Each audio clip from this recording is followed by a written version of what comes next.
Hello dear students, welcome to IFA। This is Rohit Agarwal.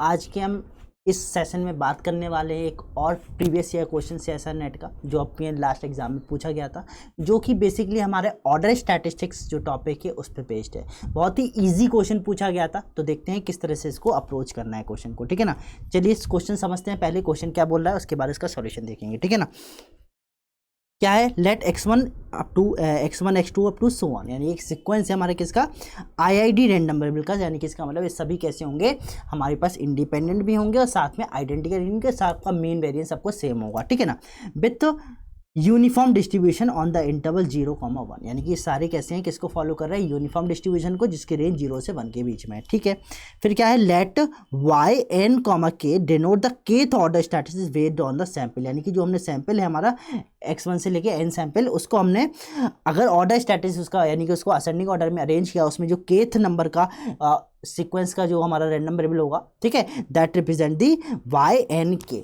ठीक है ना, फिर क्या है, y, और साथ में उसने एक एग्जाम्पल के तौर पे दिया, लिखा है yn1 लिखा है। इसका मतलब क्या हो, n यानी कि अगर हम उसको असेंडिंग ऑर्डर में अरेंज कर रहे हैं तो जो पहला सबसे पहला होगा दैट इज मिनिमम ऑफ, यानी कि जो सबसे छोटा होगा उसको रिप्रेजेंट करेगा। फिर उसके बाद सेकंड वाला यानी कि उससे बड़ा जो होगा उस तरह से। जैसे फॉर एग्जाम्पल अगर हमने ऑर्डर स्टैटिस्टिक्स में अरेंज करेंगे तो क्या होगा, that is x1 is less than equal to x2 is less than equal to dot dot xn हो गया। ठीक है, और यहाँ पे बीच में मैं एक xk कर देता हूँ। ठीक है ना, तो यही चीज़ यहाँ पे इस तरह से रिप्रेजेंट करेगा। एक मिनट मैं थोड़ा सा बड़ा लिख देता हूँ।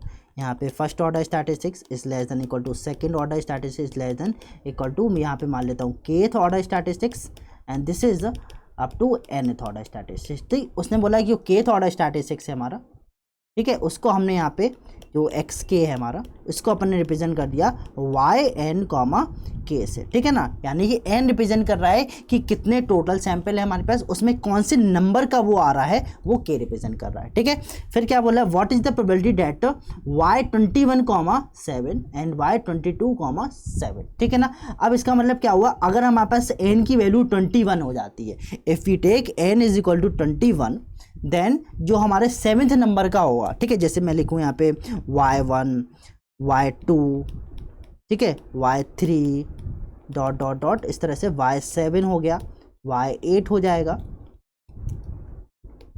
ठीक है, तो ये कहाँ तक जाएगा, ये y21 तक जाएगा, क्योंकि हमने 21 सैंपल लिया हुआ है। ठीक है ना, फिर क्या बोला, दूसरा क्या बोला कि अगर हम सैंपल साइज 22 ले लेते हैं, यानी कि n इज इक्वल टू 22 लिया, तो उस केस में वही सेम 7 नंबर का ही। ठीक है, तो इसका मतलब समझना कि हमारे पास पहले सैंपल साइज 21 था, उसमें हमें y जो 7 है वो 7th पोजिशन पे आ रहा है। अब इसमें हमने एक सैंपल साइज और ऐड कर दिया, फिर भी उसकी जो पोजीशन है y7 की वही एज इट इज ही रही है।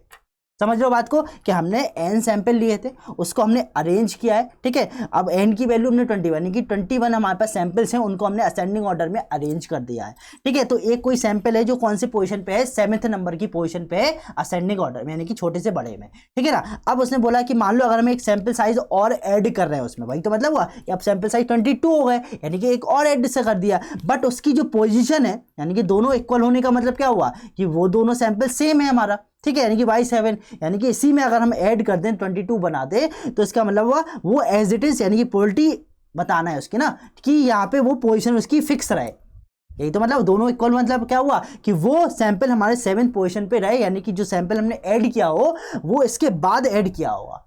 ठीक है, तभी तो इसकी पोजीशन सेम रही। मान लो अगर हम 2 की जगह ऐड कर देते, तो इसका मतलब यहाँ पे ये 7th वाले की पोजीशन 8th बन जाती, 8th वाले की 9th बन जाती, इस तरह से। लेकिन अगर 7th की पोजीशन 7th ही बनी रही, तो इसका मतलब क्या हुआ कि हमने जो सैंपल ऐड करा होगा वो 7th के बाद ऐड करा होगा हमने।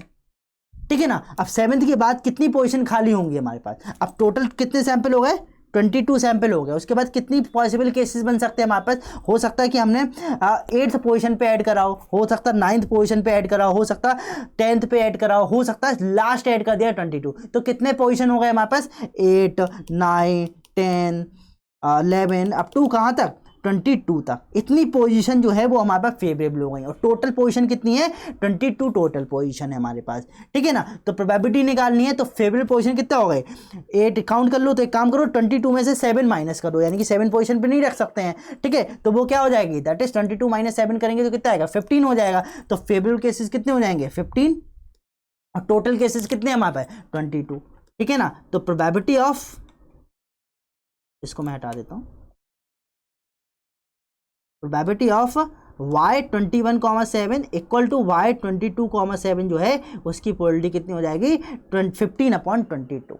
ठीक है ना। तो बस ये सिंपली एक अरेंजमेंट का केस था कि आप कैसे अरेंज कर सकते हैं, क्या केसेस हो सकते हैं। एक बार मैं फिर से रिपीट कर देता हूं कि हमें क्या बताना है कि मान लो हमारे पास 21 सैंपल थे, ठीक है, उसमें कोई एक 7th नंबर का कोई पोजीशन है, ठीक है ना, और अगर हमारे पास सैंपल साइज जो है तब भी उसकी पोजीशन सेम ही रही है तो उसकी प्रोबेबिलिटी बताना है। तो वो सेम कब हो सकती है, वो अपन को केसेस निकालने पड़ेंगे। वो तब हो सकता है कि वो हमने जो दूसरा एक नया सैंपल ऐड किया है वो 7th के बाद ऐड हो, ठीक है, तो वो फेवरेबल केस होंगी। तो 7th के बाद कौन कौन सी पोजीशन है, 8th पोजीशन है, 9th है, 10th है, 11th है, 12th है, अप टू 22, ठीक है ना, क्योंकि हमारे पे 22 हो गए ना सैंपल, ठीक है, तो 22 तक पोजीशन ये फेवरेबल केस है। और टोटल केसेस का मतलब क्या हुआ कि हम कहीं पे भी उसको रख दें, ठीक है ना, तो 22 सैंपल केसेस होंगे उसके लिए, ठीक है, तो 15 डिवाइडेड बाय 22। तो इस तरह से आप इसका आंसर निकाल सकते हो। तो बहुत इजी क्वेश्चन था, कोई भी कैलकुलेशन नहीं थी, बस सीधा अरेंजमेंट वगैरह केस था। आई थिंक ये क्वेश्चन बहुत ही अच्छा था, बेहतरीन था, ठीक है ना। तो ये सभी लोगों को क्लियर होगा वो कैसे करना है, ठीक है। तो आज के वीडियो में आई थिंक ये वाला क्वेश्चन सभी लोगों को क्लियर है। तो आज के लिए इतने रखेंगे, बाकी फिर नेक्स्ट लेक्चर में हम यानी कि नेक्स्ट वीडियो में नेक्स्ट कॉन्सेप्ट पे हम बात करेंगे, यानी कि नेक्स्ट क्वेश्चन पे बात करेंगे, ठीक है। तब तक take care, bye bye and thank you very much.